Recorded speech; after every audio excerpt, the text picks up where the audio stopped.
Hello, young people all around the world. Welcome to the Inspire Youth Show. On the show today, I have a fellow YouTuber, a colleague, and a friend.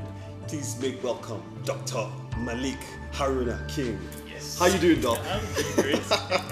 Welcome to the show. Yeah, thank you very much. So, tell me, you've been a YouTuber for a while. Yes. Right now, you're almost at 35,000 subscribers. Yes. Tell me, how did you choose health as that niche to have so many subscribers on YouTube? How did you do that? Well, it started with blogging. Okay. Yes, I was into blogging full time. Yeah. And I was dishing out health tips and stuff relating to health. And I was getting a lot of traction. Okay. People are asking, people are interacting, people are engaging with my content. But then I noticed that online and on the internet, things are moving towards videos. Yes. And so that's when I decided to have a YouTube channel that is centered on health and health related stuff. And I simply transported or repurposed my blog content into videos. And so it's natural to think that if it worked as blog content, and then with videos it will fly. Wow. And so that's how it happened. Wow. Tell me a bit about your journey, getting up to almost 35,000 subscribers. Tell me just a bit about that journey. Okay, the little thing is that when I started, of course, I started from 0 subscribers. Of course. And with the experience of every YouTuber, there's this struggle because there's a growth curve. It starts slowly, right? You don't get the results immediately. And so it started slowly with me too.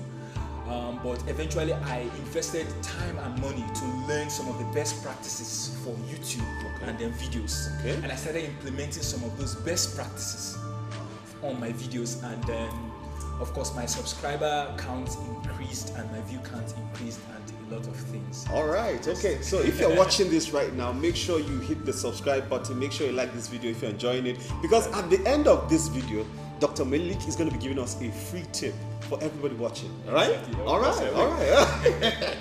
Okay. So I'm still trying to find out what made people get to, even go to your blog site.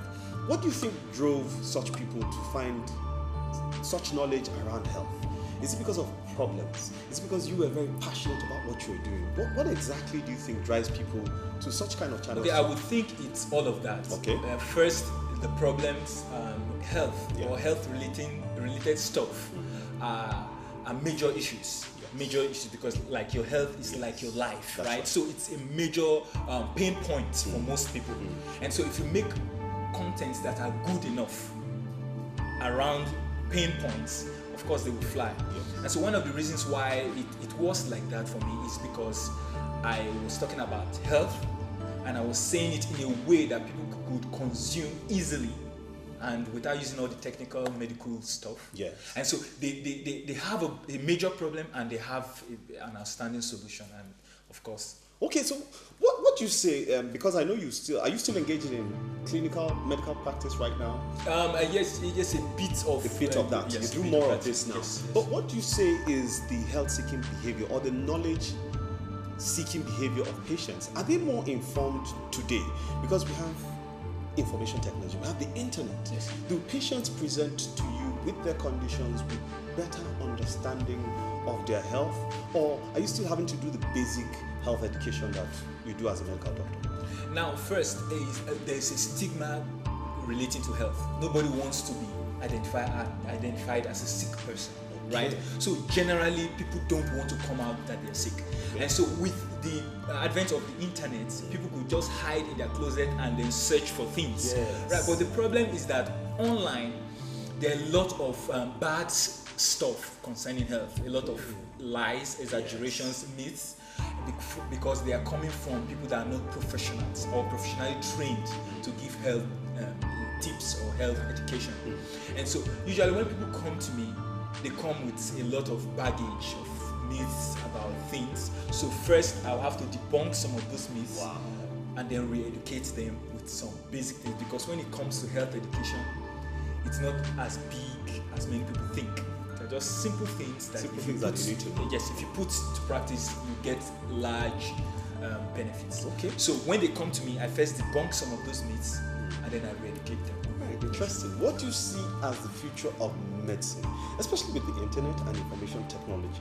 Do you see any changes happening? You and I would agree that the training is the same, but the future, what do you see? Now, the truth is, most of what we have, especially in these parts of the world, in our medical schools, it's old school.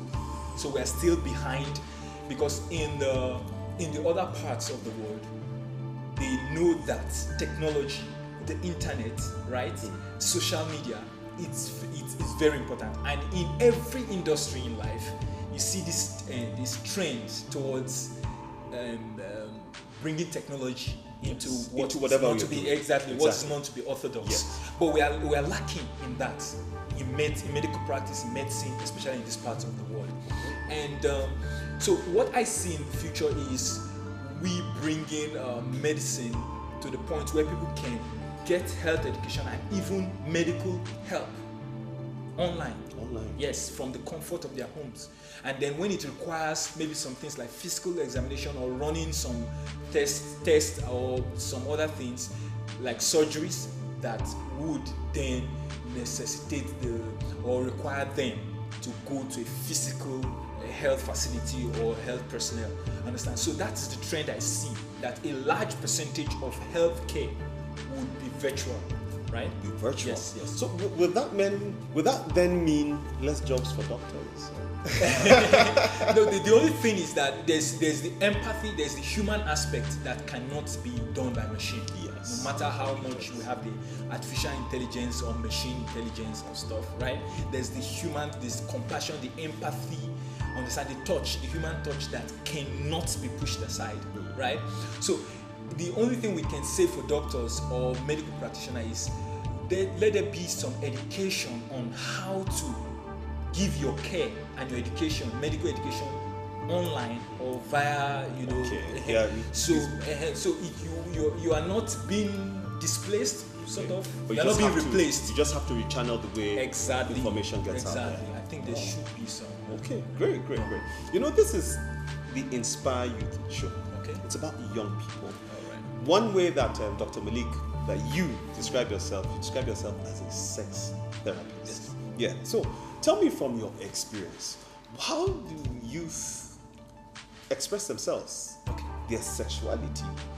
How do they express themselves, and how do they seek knowledge and information from healthcare workers? Are they that bold enough today to walk into your clinic and say, "Doc, tell me how to do it"? Tell me. Okay, first, we know, if you understand human biology, you know that the peak of the sexual hormones, it's around the puberty age, yes, the okay. youth, right? Okay, that's right. And so that's when the body, the juices are boiling, right? You want some form of expression. I can remember.